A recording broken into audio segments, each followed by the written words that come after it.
السلام عليكم ورحمة الله وبركاته. أنا أحمد وصفي وإحنا بنكمل الكورس بتاع النود جي اس بالعربي.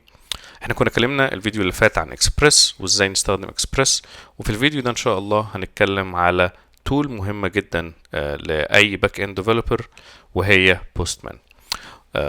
لو جينا بصينا على إزاي أنا لما باجي أبني API، والاي بي اي ده ممكن يبقى ملوش واجهة بيتعامل معاها على طول، يعني ليه مثلا ويب انترفيس يقدر اليوزر يتحكم فيه، وهو الويب انترفيس ده ينادي الاي بي اي.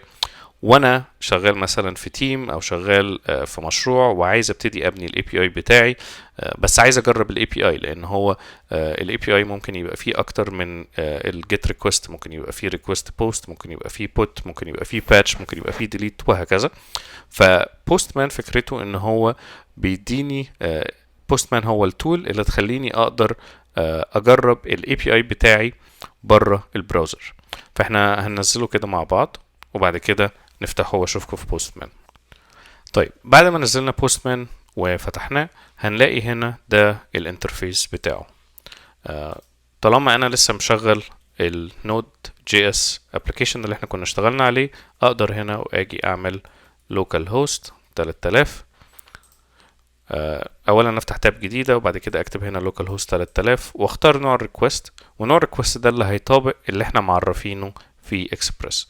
يعني لو رحنا كده في اكسبريس هنلاقي ان احنا كنا معرفين هنا get request، فهنعمل نفس الكلام في postman.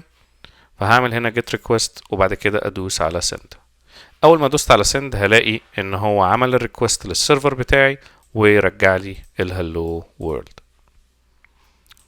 ده نفس اللي احنا عملناه في براوزر، مش مختلف كتير، بس الاختلاف اللي هيجي هو ان احنا لو قررنا ان احنا نغير نوع الريكوست من get لاي حاجة تانية، post put، الكلام ده كله مش هنقدر نعمله من البراوزر، لان انا لما بروح للبراوزر بالطريقة دي وبعد كده اجي هنا اكتب اي URL، ده في الاخر بيبقى مش اكتر من ان هو بيعمل get request ويروح للابليكيشن بتاعي.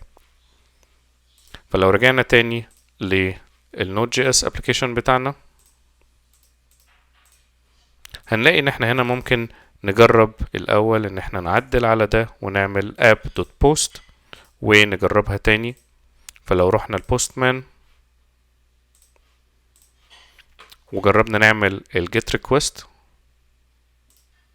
هنلاقيها لسه شغالة. ده ليه؟ علشان النود جي اس لازم الاول نعمل ريستارت للسيرفر اول ما نعمل اي تعديل.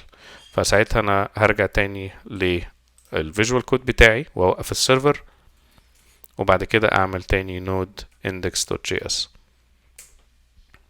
والاقي تاني ان هو السيرفر ابتدى يشتغل على 3000.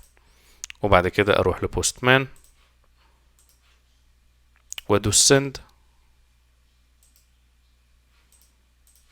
الاقي ان هو لسه شغال. الغالب ان انا ما سيفتش، خلينا نرجع كده لحظة واحدة. انا ما سيفتش، نسيف الفايل بتاعنا وبعد كده نوقف السيرفر ونشغله تاني وبعدين نرجع تاني على بوستمان ونجرب نعمل الجيت ريكوست. هنلاقيه اداني هنا ايرور. ليه بقى؟ لان انا في الاكسبريس ابلكيشن بتاعي دلوقتي انا مش معرف ريكوست النوع بتاعها جيت. الريكوست بتاعي النوع بتاعها بوست، ولو جربنا نعمل البوست هنلاقي ان هو رجع لي الهلو وورد بتاعتي. ده كان بوستمان وازاي نستخدمه وازاي ان هو بيخليني اقدر اعمل ريكوستات للسيرفر بتاعي مش بس جيت، وكمان نقدر ان احنا نديها داتا، وهنشوف الموضوع ده في الفيديو اللي جاي ان شاء الله. قولوا لي لو عندكم اي اسئله في الكومنتس واشوفكم الفيديو الجاي. مع السلامه.